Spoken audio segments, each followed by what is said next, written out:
माझं सोलापूर न्यूजमध्ये आपल्या सगळ्यांचं स्वागत। ज्योतिबाचे दर्शन घेऊन कोल्हापुरात आल्यानंतर पंचगंगा नदीमध्ये पोहताना सोलापूरच्या तरुणाचा बुडून मृत्यू झाला। सुमित सुभाष मोरे, वय वर्ष 27, राहणार जुळे सोलापूर असे मृत तरुणाचे नाव आहे। ही घटना रविवार दिनांक 5 रोजी दुपारी 1:30 वाजण्याच्या सुमारास घडली। याबाबत अधिक माहिती अशी की सुमित मोरे हा एका मित्रासोबत ज्योतिबाच्या दर्शनासाठी आला होता। दोघेही रविवारी सकाळी ज्योतिबा डोंगरावर पोहोचले। दर्शन घेऊन ते दुपारी कोल्हापुरात पंचगंगा नदी घाटावर आले। उन्हाचा तडाखा असल्यामुळे सुमित पोहण्यासाठी पाण्यात उतरला। त्याला पोहता येत होते। दुसऱ्यांदा पोहण्यासाठी आत गेलेल्या सुमितला दम लागल्याने तो घंटागाळ्या खाऊ लागला। हा प्रकार लक्षात येताच नदीत पोहत असलेल्या काही तरुणांनी त्याला वाचवण्याचा देखील प्रयत्न केला।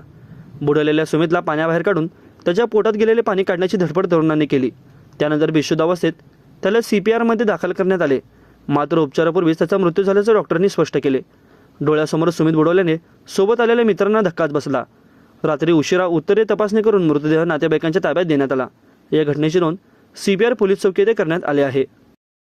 माझं सोलापूर न्यूज या YouTube चॅनलला सबस्क्राईब करा आणि बेल आयकॉन प्रेस करायला विसरू नका।